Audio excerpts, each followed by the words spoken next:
នេះជាកម្មវិធីទេវតាឆ្នាំថ្មីចុះមកទទួលតំណែងក្នុងឆ្នាំ2025យើងនេះក្រុមសម្ដែងជាតួអង្គទេវតាឆ្នាំថ្មីបានយាងមកដល់ទីនេះហើយខាងនោះក៏ជាក្រុម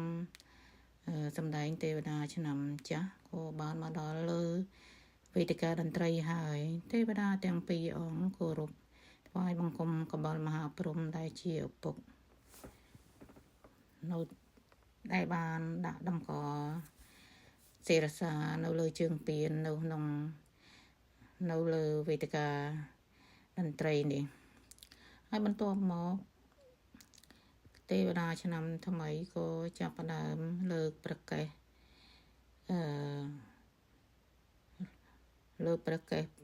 ព្រះកបលមហាព្រហ្មតែដាក់នៅលើជើងពៀននោះហើយក៏ចាប់ដើមដង្ហែប្រតិសិនភ្នំ3ជុំដែលតាមខ្ញុំដឹងតាមសាច់រឿងដែលខ្ញុំធ្លាប់បានអានសៀវភៅពីមុនមកគឺហែប្រតិសិនភ្នំ3ជុំ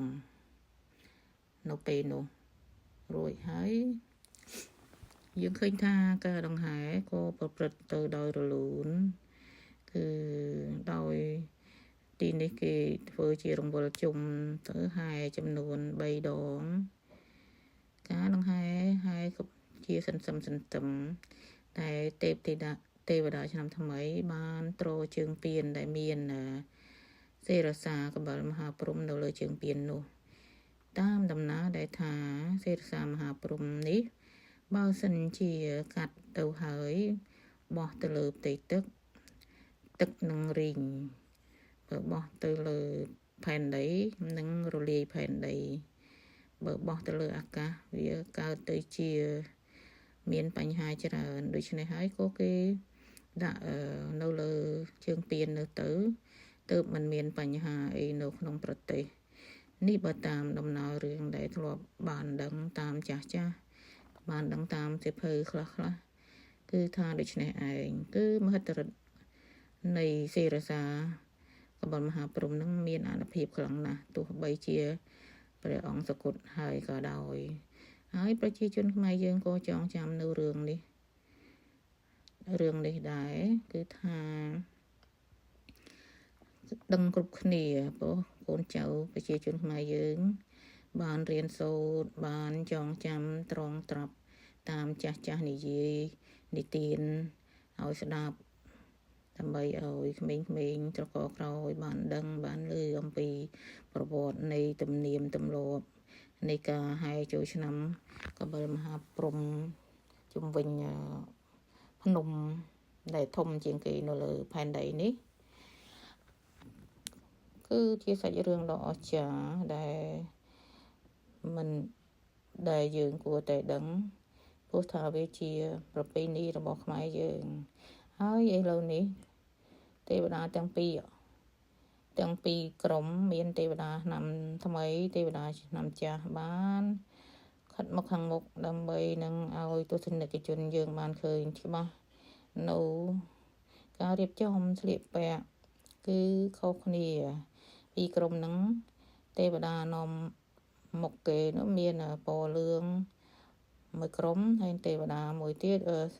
មានសម្លៀកបំពាក់ពណ៌ស្វាយមួយក្រុមហើយទស្សនិកជនក៏ឈរត្រៀបត្រាថតសកម្មភាពតួអង្គទេវតាទាំងពីរដែលមានឈ្មោះថាទេវតាឆ្នាំថ្មីនិងទេវតាឆ្នាំចាស់នៅទីនេះគឺកំពុងតែឈរគោរពទស្សនិកជនខ្មែរយើងដោយមានទឹកមុខញញឹមរីករាយហើយមនុស្សដែលកំពុងឈរពីខាងមុខហ្នឹងគឺមានប្រជាជនខ្មែរយើងនឹងស្រែកហូពិនជ្រាវដើម្បីជាការអបអរដល់ការជួបគ្នានៃទេវតាឆ្នាំចាស់និងទេវតាឆ្នាំថ្មីហើយបន្ទាប់មកក៏ចាប់ផ្ដើមចេញដំណើរទៅហើយបន្ទាប់ពីបានជួបគ្នាហើយទេវតាខាងនោះគឺក៏បានចេញទៅទិសផ្សេងទេវតាមួយក្រុមទៀតចេញទៅទិសផ្សេងបន្ទាប់ពីការជួបជុំគ្នាត្រូវបានបញ្ចប់ ដើម្បីនឹងលាភាពជាទេវតាឆ្នាំចាស់ហើយប្រគល់តួនាទីទេវតាឆ្នាំថ្មីទៅឲ្យខាងទេវតាឆ្នាំ2គ្រប់គ្រងជំនួសម្ដងចាអរគុណនៅការទស្សនាវីដេអូនេះចា